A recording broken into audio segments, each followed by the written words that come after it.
Good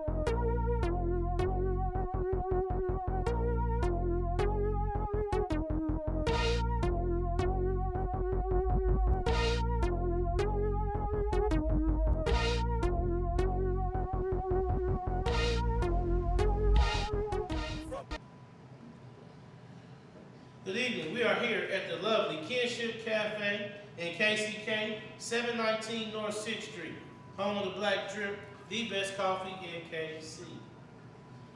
I am Coach Mo, and this is the sports edition of the Evening Social Podcast. We are live streaming on our Agenda Club TV YouTube channel. Be sure to subscribe and give us a comment if you'd like to get in on the interview. All right, we are here with tonight's guest, Mr. Michael Watson. How you doing? I'm good, man. I'm good. Thanks for having me, man. Good. Glad to be here. I must so say that this live stream is brought to you in part by Wilson's Pizza, 1801 North 18th Street in KCK. The best pizza in KC. All right, let's go back just a little bit. And let's talk, we were talking about your high school career. First talked about grade school. You were at Lincoln until the 10th grade. Yeah. And then you made the transition from Lincoln to Central. So let's talk about the choice of that. Let's cover that again and why. Yeah, I mean that was a big decision. That's probably one of the first pivotal decisions that my mom allowed me to make. That was an adult decision. By that time, she knew that academics I had it set. The foundation was there from being at Lincoln, but I was wanting to pursue my athletic career more and be more serious about it. And no shade to Lincoln, but Lincoln was super all about academics, and I needed the stability. So I actually left Lincoln going to Raytown because I wanted to go where my big bro Terry Nooner went to school. He was at Lincoln Prep. Terry went to Sweeney and Boker in Lincoln, so I wanted to follow him to Raytown and go over there and play. But both my mother and my father graduated from Central High School. So Coach Jack Bush got wind of the fact that I was transferred out of Lincoln and got a hold of my mom and really convinced my mom to send me to try to get me to go to Central. And I was adamant about not going to Central because, again, those were our rivals, back in the day. But they excelled at every sport. And so ended up deciding to go to Central, and it was a completely different atmosphere and environment, coming from Lincoln. Lincoln, you're kind of shielded from so much. It's probably a lot like Sumner Academy where, people are there for academics. They're serious about academics, and Lincoln was that, very diverse. You go to Central, boy, Central was like Joe Clark, Lean on Me, Eastside High. You walk up in them halls, man. 2,500 kids, maybe like 15 non-black students. So you with a lot of your kids that you grew up with from elementary school, and now you're gonna chance to see them in high school, man. And so, but I was there for business. I was there for basketball. So decided to go there, and again, it was probably one of the best decisions I made as far as for my basketball decision because Coach Bush really challenged me off the court. He really challenged me with my mental health. A lot of people don't realize that when I was a junior, I was I had an attitude. I would pop off, and that could be dangerous, and Coach Bush really didn't care about basketball as much as he cared about the man that he wanted me, that he knew I could become. And so he made me see a sports psychiatrist as a junior in high school. And it's taboo in the black community. And I'm like, I'm not going to see no shrink. I'm not going to I don't need nothing. I'm good. I'm, whatever. But he was like, yeah, you're not going to play until you go and do it. So I was like, all right, whatever. Coach called his bluff. That first game came. I sat on that bench, and I thought I was going to start. And he was like, nah, you should go see such and such. And I was like, nah. He was like, all right, bro, good. We'll see you before next game. Didn't say nothing else to me. He said, this is the numbers you need to call, blah, blah, blah. But it was the best thing that ever happened, because it gave me an opportunity to prioritize, prioritize sports, life, what I wanted to do, and it really helped me be focused on obtaining my goals, and so that's why I love Coach Bush, and I love my time that I spent at Central. Okay. So what made the transition from football to basketball? Because you said football was your first sport. It's my first sport, it's still my favorite sport to this day. I always tell people, man, I woke up one day and I was just good at basketball. That's not even trying to front. That's why I say it's a God-given ability, and when God has given you that ability, then He's like, you got to work hard at it. Now you got to hone these skills. When I tell you, it was players who were 10 times better than me growing up in middle school. DeAndre Johnson at Lincoln Prep, Thomas Vincent, ended up going to Olathe East. There was so many players, LeBron Don. I mean, I just was like, man, these are some good players. Bill Winston. And so I was like, I played basketball as a just an in-between sport. And then when I was at Lincoln as a freshman, I was athletic. So that's one thing I always had. I was athletic. I could dunk in the 7th grade. And so for me, I used that athletic ability to play basketball. I was competitive as well. So I ended up, trying out. I signed up for freshman, JV, and varsity as a ninth grader at Lincoln.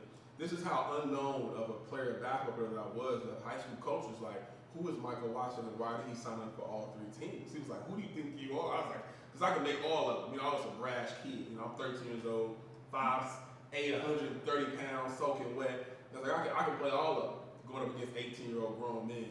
But I was competitive and I was athletic. So I ended up, making varsity, starting varsity as a freshman. So now I'm in the thick of things. So now I have to learn on the fly. Guys like Sean Ross and Gavin Ross and Dominique Floyd at Lincoln.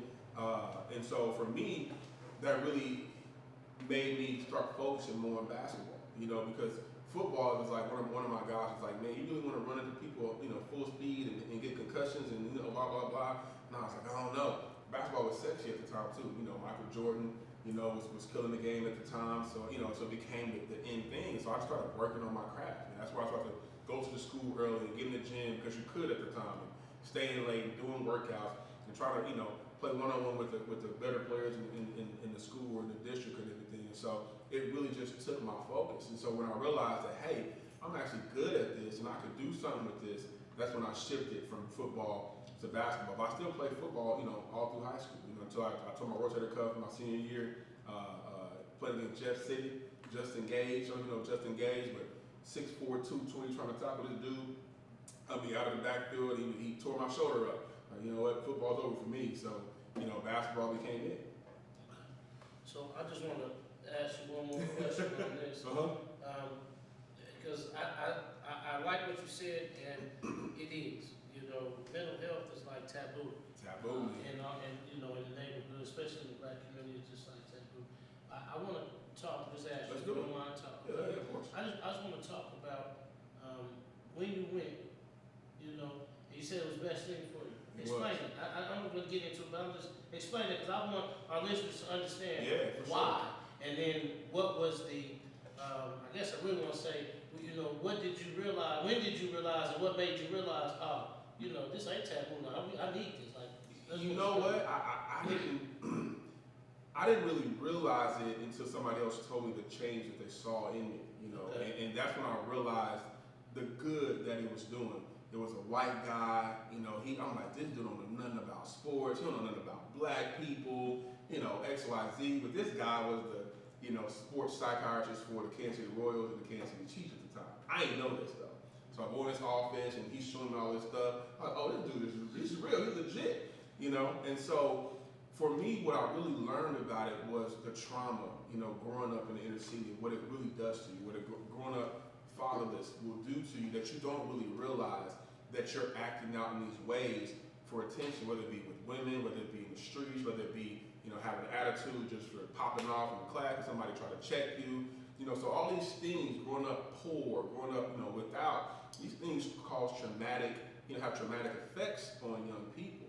And then you're trying to play a sport where you have to be disciplined, you have to be all in and all there mentally and physically, and it messes with that. So you don't really realize, the hurt and the harm that growing up in those ways will do to you. So for me, to be able to see those things happening and be able to talk about my anger, talk about my father not being there, and that caused a lot of anger, and having that resentment towards my mom that I didn't even know I had. And so all these things were playing in your mind as a 15-year-old kid, 14-year-old kid. How do you process that? How do you deal with that? But Coach Bush saw that, and I don't even know how. I had never really met Coach Bush. I played against him, but I never really saw, talked to him. But he saw it first 2 days of practice, What I think was me being competitive, he was like, bro, you have an anger issue that comes from somewhere. And I'm looking at this dude like this old, like, come on, Coach Bush, quit playing out here. You trying to put Dr. Phil and you know what I mean, and Ricky Lake, like, quit playing out here. You know what I'm saying? So, but he challenged me in that way, and that's why I said it's the best thing ever happened to me, because when you realize that things are maybe off, or you're like, man, like I'm struggling with something, or whatever the case may be, to talk to somebody about it. It wasn't, for me, it was nothing. I'm like, well, why don't you see somebody and talk to a therapist? Like, why don't you do that? That's like cool. And I'm like, I'm saying this as a senior in high school. I'm saying this as a freshman in college. And so guys on my college team, like they be going through stuff, far away from home, coming to play for the first time. And I'm like, yo, talk to somebody. So I became an advocate for mental health before it was cool. But I know what it did for me. Even to this day, some of those things, some of those, those philosophies, some of those things that would have us do to kind of, breathe through things, think through things, process things, don't speak yet, all those things I still use to this day, and I teach my kids who I coach, and I teach my own son. I'm like, hey, let's process this, let's think through these things, so that way you don't have a reaction because you don't know how to deal with conflict. You don't know how to resolve conflict peacefully. Your first thing is violence. That don't mean you a punk. That don't mean you don't go ahead and can't defend yourself. But you don't always have to go to violence first. And so for me, it was huge. It was really a game changer for me and for my life. Yeah. I appreciate you allowing us no problem. to talk a little bit no about problem that. with it. Because, man, I think that, mental health is a big issue, especially in our community. And I think that more people need to understand what it does, to be able to talk. Look at our community. And not to talk to your friend.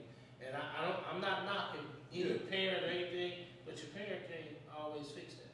Okay. You know what I mean? And a lot of this trauma, they can't fix at all. It takes a professional.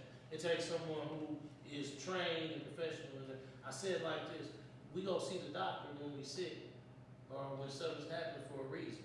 You don't know it from Adam. Correct. Mm-hmm. It's the same trust thing. Yep. Right, same thing. So I appreciate you allowing us for sure. to talk a little bit about that. We may hit some more, but I'm glad. Talk a little bit about relationships in high school. I know you're talking about Coach Bush. And I want to ask you, do you still have some of these relationships? Are there other teachers or coaches that were influential in you that you still maintain that network or that relationship with? Yeah, I have so many, bro. You got Calvin Wainwright. He's a legend. And I never played for Coach Wainwright. I always played against him. But I saw his dedication to his players, and I saw how his guys loved Coach Wainwright. And then when we did get to interact, how he loved me. He never coached me, but you couldn't tell him that, he wasn't part of my life. So you had guys like that who you got to see pouring into young black men and women. I think and then being a student of the game, one of my favorite players was one of my teammates, was William Winston. He was good at everything. He was the best player on our high school team to me. You asked me who the best player on our team was, and it was him. Even as a senior, even when I'm signed to play college basketball, he was my favorite player because he did everything. He rebounded, he defended, he could handle the ball, he could shoot the ball, he was tough, he did everything. So I would learn from him. I would sit on the bench, and as good as I would learn moves from him. I would steal stuff from him because he was so competitive. He loved the game. And so just to be able to have that relationship with him, when I transferred in, this is a guy who used to be my rival. He's same class, everything. And so to be able to learn from him and to see, things that he could do for me, challenged me to be a better basketball player. So you got guys, from a mentor standpoint, older guys, Donnell Fletcher, essential guy as well. You've seen these guys come through and be successful. And I'm like, I want to do that. At Lincoln, you had guys, 6 through 12 in the same building. So you had 11-year-olds essentially in a building with 18-year-olds.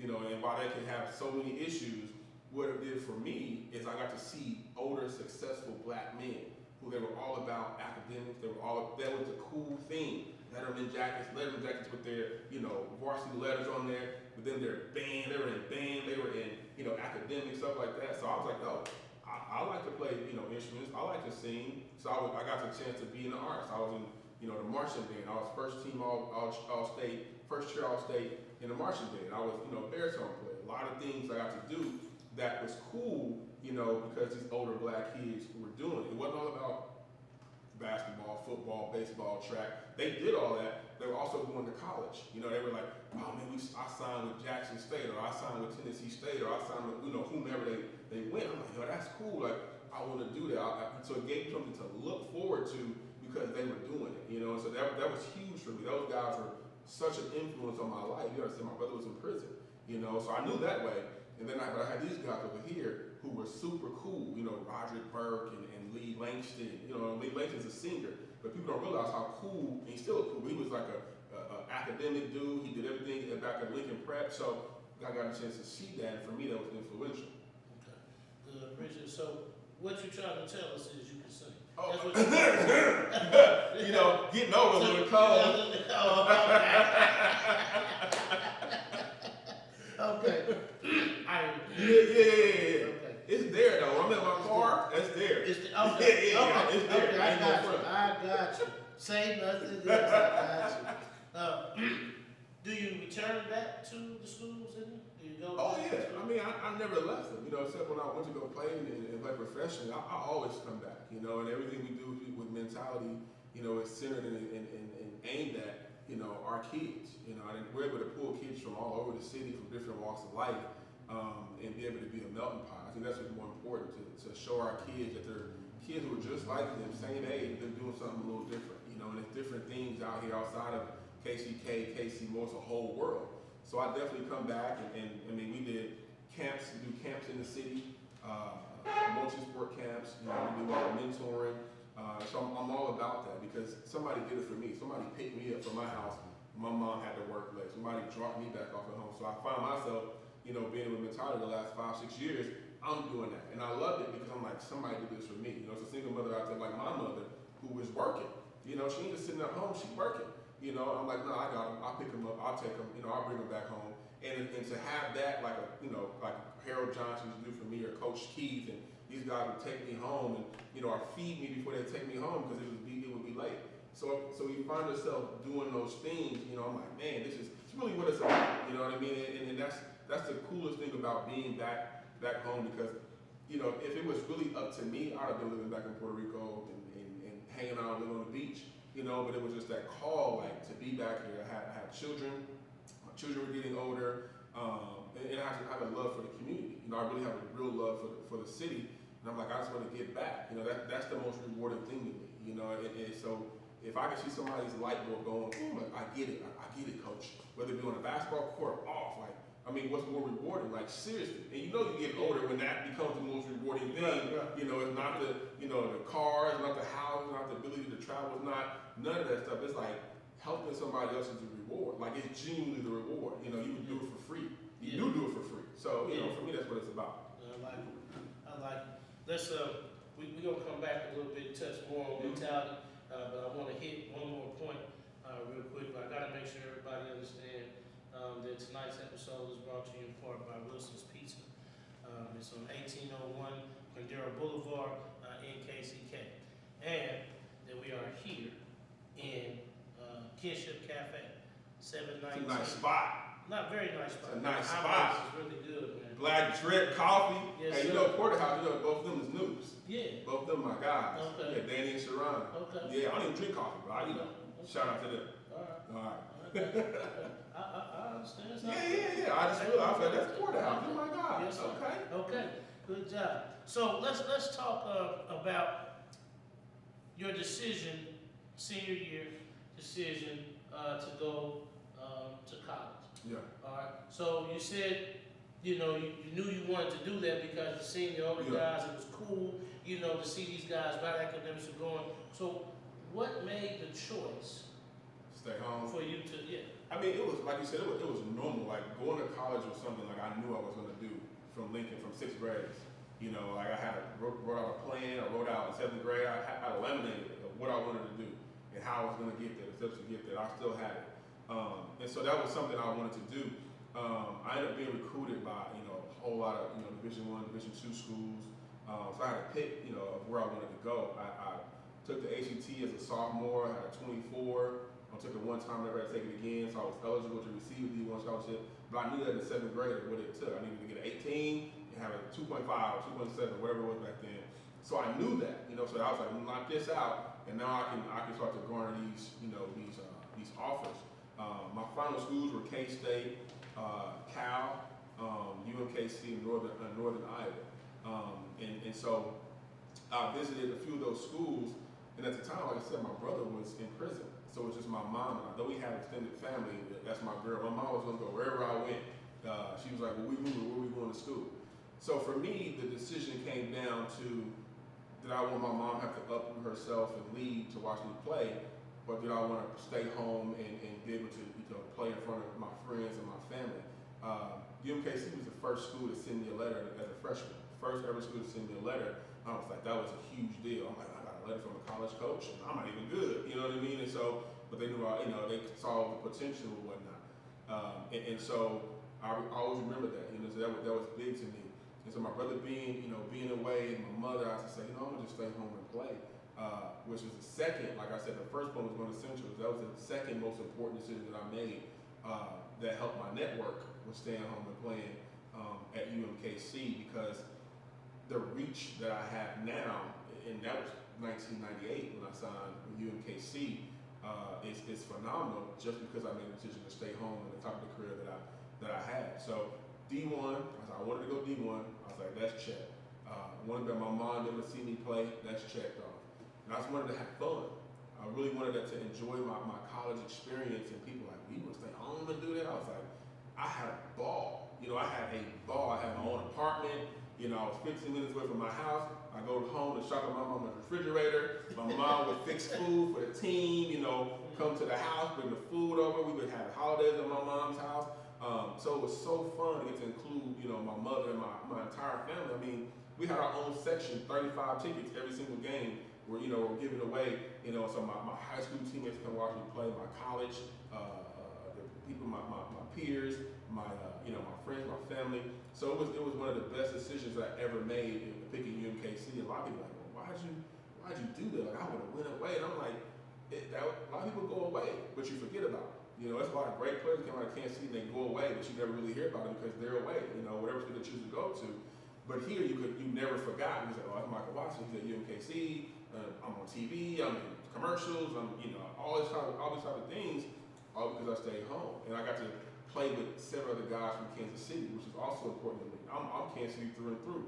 So I'm like, we recruit everybody. I tried to get everybody to go to UMKC, at that time to play with me, because I wanted Kansas City to be put on the map that bad. Yeah, I like that. Let's talk a little more about UMKC. You'll get to UMKC. You're there at fresh year, 98, right? 99. I graduated 98? Graduated 99. Right. Oh, graduated 99. I signed in 98, so I signed early. Oh, okay. I got you. You signed in 98. Okay. Yeah. And you went in 90, you graduated in 99, so you started there. Okay, so let's talk about that first year. When you get there, and you're there, because a lot of times, staying home for some people is a distraction. Right. All right. So I want to talk to you about, because you said it was the second best decision, Mm-hmm. and you explained a little bit. But I want to talk about how was it not a distraction for you? Because you're from the neighborhood. It's like you oblivious Right. to parties. The friends that you got that didn't go to college, and relatives. I still hung with them. You know what I'm saying? So explain to me how you dealt with the distractions and not letting them take you off. That's a great question. And a lot of people don't realize my first year out of high school was 99, 2000. I was ruled ineligible by the NCAA because my transcripts to the clearinghouse were blank for some odd reason. No one really realized it, so I had to sit out my entire first year out of high school. That was the hardest thing to ever deal with. My first time in life not being able to play a sport, having to sit out. I couldn't even practice with the team. I was still, academically, I was still in school, but I couldn't practice with the team, so I'm just a regular student. So remember that therapist I had to go see. I had to go see him right there because I was going crazy without sports. That was my discipline. That was my, my motivation. I even thought about leaving UMKC because I could become eligible immediately if I went to Division II. I could transfer. I took a visit to Lincoln University at the time. My guy Andre King was there from Lincoln Prep. He was playing basketball there. Took a visit, stayed with him, slept on his floor in his dorm, all because I wanted to play basketball that much. And Andre told me, he said, he was like, just wait it out. He's like, wait it out. You better than this. You can just wait it out. You're gonna be all right. So I had to get lawyers and attorneys to to make sure my clearinghouse stuff got through, finally got through, and I was eligible to play the next year. So that first year of not playing basketball really fueled my appetite and my hunger because it was taken away from me. So now I became more dedicated to being the best and proving that when I got an opportunity to step back on the floor. So remember I told you earlier, my brother, he didn't play, so I couldn't be in the streets. I couldn't do, all those stuff. I had the streets around me, I had all my guys from the hood, they were there, but they weren't on no come mess with us. They were on like, go do you, go make sure you're successful. Like they really were on that. And so I loved them for that too, because they made sure that I stayed out of the mess and the muck. They would come to parties on campus, like they would do all that stuff, but they made sure to look out for me. I would go party, back in the day, Westport was popping, So you go to Westport for everything. I'm 18, 19 years old, out, getting in the clubs and going out to chemicals, doing all the stuff that everybody else was doing, but my hood dudes, they didn't play when it came to me, it came to what I was doing. So I had that protection around. It's like, you stay focused, like this ain't for you. So for me, I was fortunate, I was blessed in that respect that it wasn't, alluring for me. I was like, I don't want that. I want to make it to the league. I want to be able to take care of my family. That was my focus. Like I was so focused on that. Other guys go out and they're playing PlayStations and Xbox games, and that's their thing. I never played a video game. I ain't played a video game since like 1988, since like Duck Hunt Memorial came out. You put the gun to the screen. Like I didn't play video games since then because I was so locked in on sports. I go outside and play. I wasn't playing video games. So in college, I was the same way. We had keys to the gym. We could go in and shoot. I lived in it. I had my fun. Don't get me wrong, but I lived in the gym because for me it was my way out. And I was serious about. I had been serious about this since I was in 7th grade, so I was serious about that. I got you. And I appreciate that. I think that's a real key for our young ones, people to understand, is the lock-in feature. Man, How focused oh. you got to be. We have a saying that we talk about with the gym club is drive and focus. That's it. Be intentional about what you're doing. That focus has got to be on what you want. You got to sacrifice who you are today to be who you want to be tomorrow. Man. And that's why I love that. That's the truth. I love you talking about that. Now let's talk about your time in UMKC. Mm-hmm. All right, you go through this freshman year, struggling because it's taken away from you. You fight the battle, everything's going. Now second year there, you're getting to play. Yeah. Right? I gotta ask you this: did you lose a year of eligibility? You get a red shirt year So you in college. So I just used it that first year. Okay, good. So I was fortunate not to be hurt or anything like that after that. So I played 4 straight years after that. Good. Okay. So now you're playing. This next year you're playing. Well, first before I get to that. So how were you academically that first year? Oh, the first year without basketball. Yeah, without basketball. Let's talk about. I didn't have no motivation, bro. I'm the 1,000 with you. Yeah. I passed 6 credit hours the entire year. Those 2 semesters. You can take 15 hours. The minimum you take is 12. Right. So out of 24 hours, I passed 6 the whole first year. That summer, I had to take 18 credit hours to be eligible the next year because I just messed up. I was like, I ain't doing nothing. I'm like a real student, bro. Like I'm hitting every festival, every party, every whatever was going on. We hit New Orleans for the fest. We going, for the classics. We going to St. Louis for the gateway. We doing everything, bro. We going taking a drive to Omaha to party and drive back. Like we were doing like a real college student. I would lost my mind. I passed 6 hours, but I knew what I wanted to do. My coach was like, hey, you got to pass 18 hours. I was like, well, give me the 18 hours then. I'm going to take it. So I knocked out 18 hours in the summertime so I could be eligible. I never did that again, though, because I'm like, you know what, that was too much to do. So once I got the opportunity to get on the floor, my focus was there. That basketball court for me was everything. It was a saving grace for me because I knew that if I did this, it would mess up this. If I did that, so I wasn't even going to play those games. And I'm like, I got to make sure I'm eligible, stay academically eligible, and then so I can play. Because the end goal, let's be real, I wasn't caring about no degree at the time. I was like, I need to get to this money. Let's get to this league. Let's get to my dream. That's all I've been wanting to do. So I made sure to get academics. That was like, oh, I got to do this to get here. Let me knock this out. So that's how I looked at it. Okay. So now you're there. You're playing. Yeah. You're in your freshman year. So let's talk about now, man. Get on the floor. Yeah. All right. So what is it? let's talk about that first game. I do want to talk about that, and we're gonna move. But I want you to talk about that first game, getting on the floor, UMKC. You know what I'm saying? So my first game freshman year was in Atlanta against Morris Brown College. Okay.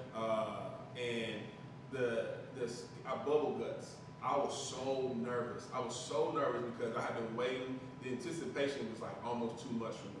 Because I had been waiting to get out there on the floor and play at a collegiate level. And so we flew to Atlanta, and the crazy thing was the flight to Atlanta was one of the worst flights I've ever been on in my life. I'm in a plane drop, 15,000 feet. Like, I thought we were going to die on the way to Atlanta. Like, seriously. Okay. I remember looking at my teammates on the plane, like, they were like this, like, oh my God, this is it. So we get to Atlanta, we play in an all-black school. So get an opportunity to go on campus, to walk around, to see, you know, the Divine Nine, to see all the stuff that I knew about, but I really get an opportunity to see, especially at a black school.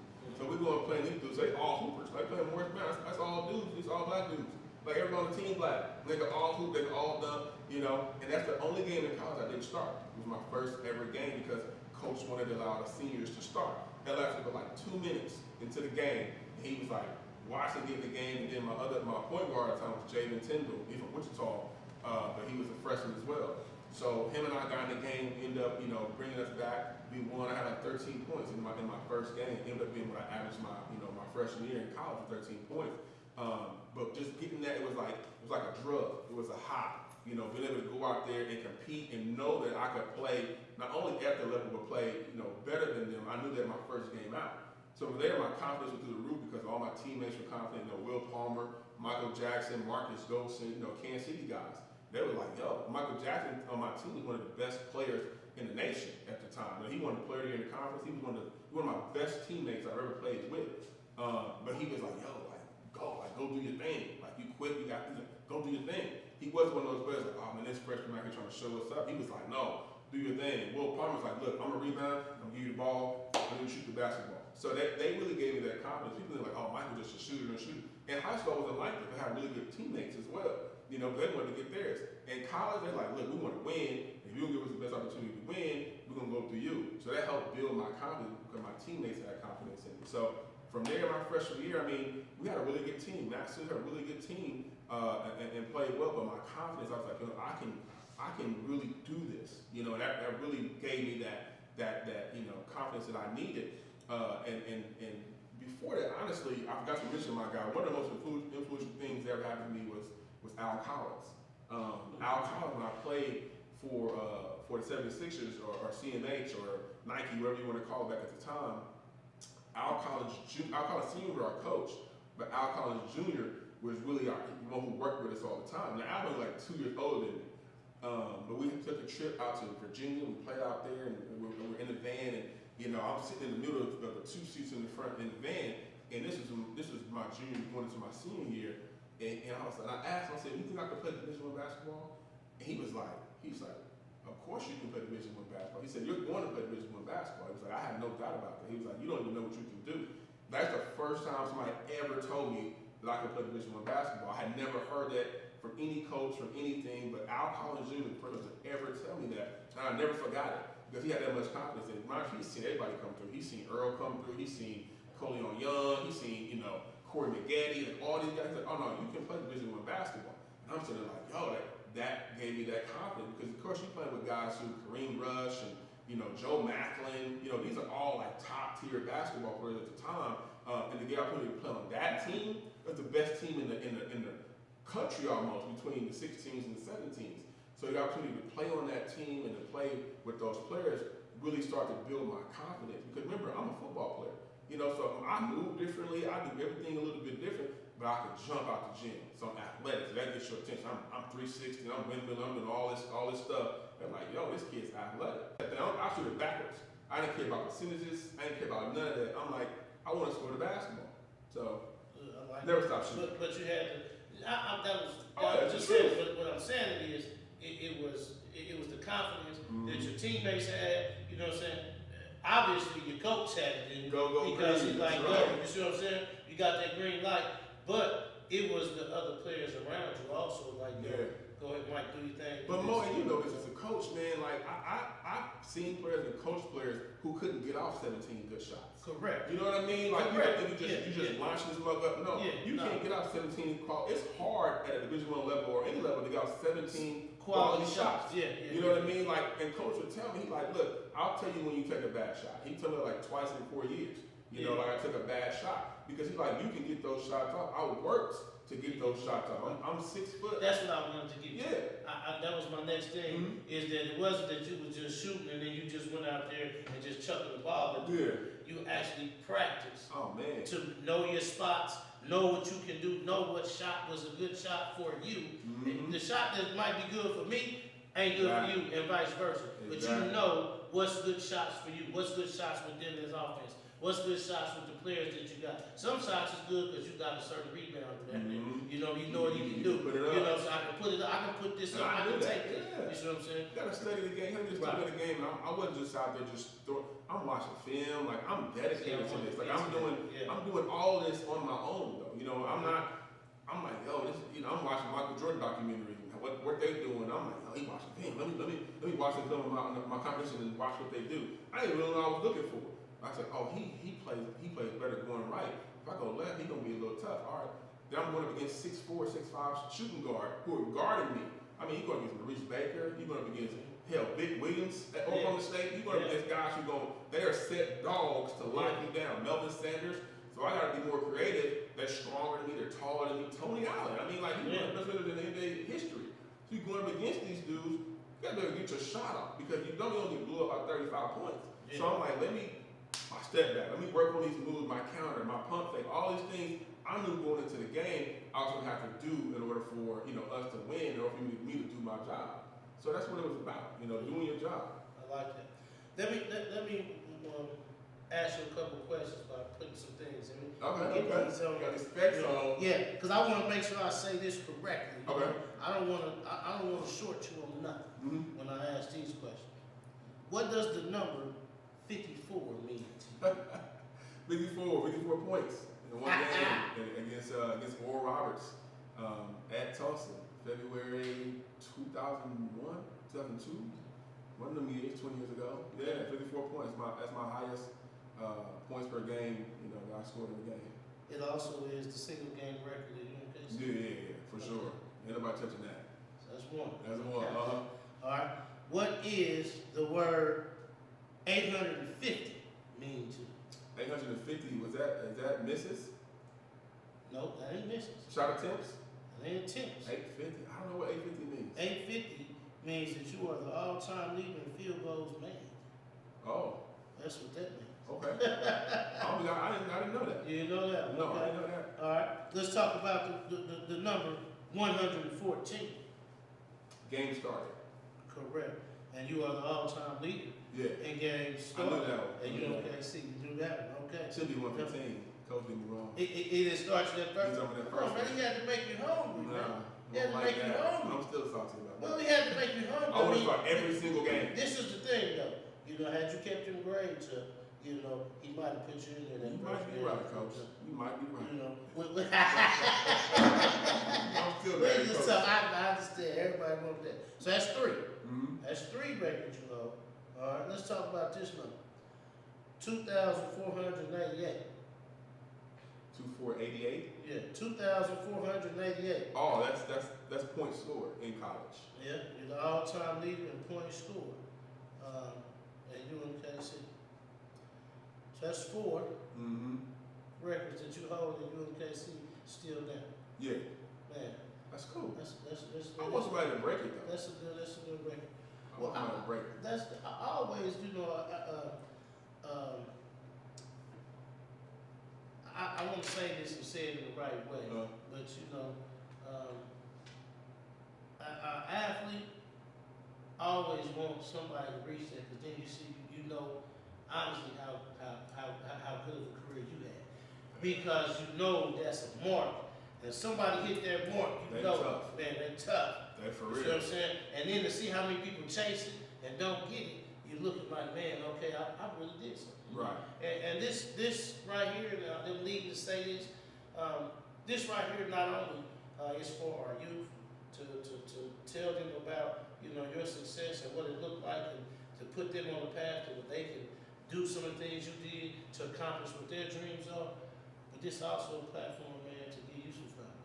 Oh, man, For the I things appreciate it. that you accomplished, man. You I mean a appreciate lot. that. That's And you love. did a lot, man.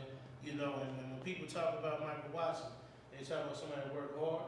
They talk about somebody that etched their name in stone in history. You know what I'm saying, for their city. That's You love, know, man. I and they're appreciate still that. here in the city doing the same thing. You know what I'm saying, pushing greatness to other people. For So sure. I gotta make sure you get it. You know, I really do that. Yeah. Man, really appreciate you. I want to make sure you know that this is an opportunity for us to show your appreciation of your accomplishments too. For sure. I appreciate it, man. Man, yes. So, as we get to this, I gotta ask you one more question before we end our live, and then we're gonna finish up Okay. after that. I gotta ask you on live. Tell me, what made you name the brand Mentality? Man. Where did that come from? My best friend, Marcus Hunter, Okay. he was coaching the basketball team, and they were 5th grade, and I would always just, you know, give him little nuggets here about basketball. I had no plans and had no desires on wanting to coach or wanting to be involved in AAU basketball on any level. I didn't like it. I didn't like how it was ran and everything like that. But my best friend, he's like my brother, was coaching the team. So I was like, you know, he would always ask me to come out, you know, like come out and talk to the kids. Of course I'm gonna do that. You know, I was like, I'm coming out. So I sit on the bench. I try to sit there. You know, you sit there. He's like, that lasted about 7 minutes. And I was like, yo, can I say something? He's like, yeah. He's like, come on, sister. So I'm like, yeah, I gotta be like this. So we got home that night. He called me. He's like, bro, like, why don't you just help me coach the team? And I'm like, nah. I was like, nah. I was like, I'll help you sponsor. I'll sponsor you. Help you sponsor. I'm not doing, you know, coaching. He's like, bro, you need to do it. He's like, man, like, you don't want to be in this AAU game because you see everything that's wrong with it. You got to be, you know, part of, you know, the resolution for it. This is my best friend. This is like my brother. He closer to me than my brother. You know, and so just him saying that, I was like, okay. 2 days later, he was like, man, we should just start something. And I'm like, I was like, I don't know, man. I was like, I don't even know what we would do. He was like, bro, he was like, what would you, when you think about basketball, like what for you, you know, really stands out? Like what's the difference between good and great? That's what he asked me. Literally what he asked me. I was like, it's your mentality. It's your mentality. It's how you see things and how you approach the game, how you approach life. It's the difference between good and great. Nothing wrong with being good. If you want to be great, your mindset has to be there. He was like, bro, that's it, mentality. Like let's just call it mentality by Michael Watson. He named it. He did everything. And 2 days later, the day after that, we had everything, you know, incorporated. We had logos. We had everything. And that was our first team, which they're now juniors this year, and they're one of the top teams in the nation. You know, got some of the top players in the city who play, you know, for our elite team. So that's literally how it happened. It wasn't, you know, it was definitely a God thing, but I didn't want to do it. And he asked me the question, what's the difference between good and great? So it's your mentality, man. It's your mindset. And that's really when I look at my career, I look at my life, if everything's been about my mindset. Because, you know, it ain't been all, you know, roses. It ain't been all, you know, we were poor. So I tell people, I know how to abound in the base. I know how to have a whole lot and have nothing. And I know how to be the same person with or without. That's why I am who I am, because it's all about your mindset. It's how you see things. It's your vantage point. It's your perspective. It's your, you know, are you a victim or you're a survivor? Like that stuff means something to me because I lived it. I've been through it. I've been through death. I've been through, you know, being shot at. I've been through all that type of stuff. So I'm like, I want this side of things. I know it's on this side. I want this side of things, you know, and it all starts with your mindset, how you look at things. You do everything you start with the Jenga Club. Like, it's your mindset. You're teaching kids, you're teaching young people, and when you're teaching adults too, like how to approach situations, how to deal with conflict, how to deal with disappointment. We got so much violence in the world right now. People don't know how to deal with conflict. They don't know how to resolve conflict without violence. They want to resort to violence because they don't know, you know, self. They're not aware of who they are. They're not confident in who they are. So now I gotta go and tear you down because I'm not confident in who I am. So I gotta shoot you. I gotta take your life because you said something that I didn't like or I didn't agree with. Because I don't know how to resolve conflict.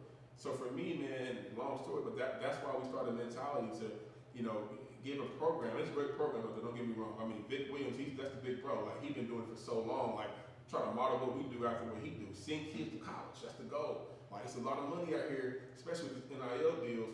Like get these kids to college. You know, get them free education because that education gonna last you a lot longer than your career gonna last. You know, I always tell them, like, look at my career. Like I got hurt. So I had to retire, you know, retire early. I didn't plan to retire at 30, 32. I wanted to be 40 coming out my third next contract. Life was different.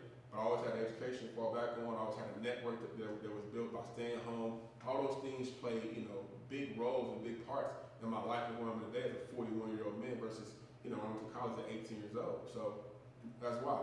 Okay. Now we're gonna, Okay. transition a little bit here. We're gonna come back because I'm gonna hit you with a question. Okay. What would your life be like, if you had NIL then? We don't answer that. We don't answer that right now. We're gonna say that. Oh, my We'll have to Jesus. come back on something else. Before we get off of here, I gotta make sure in this live session, I gotta make sure that you understand that this episode was brought to you in part by Wilson's Pizza, 1801 Quindera Boulevard here in KCK. Our venue host, we love it here. We're here at the lovely Kinship Cafe, 719 North 6th Street. Appreciate our guy TJ Roberts for that. Got to also talk to another one of our community partnerships, which is New Wall Street. Our guy there, Stick Top Dougie, Chris Dunlap, and our Red Pill segments. Going to also talk about Drip Ultra Pure Water, another one of our segment sponsors, and then Miss Erin Jones and her Sweeties Tea. That's her. That's her. Mike, I appreciate you being here. We are going to now tune out of this live session. I am Coach Mo. We're here with Mike Watson and Mentality, and we'll see you next time.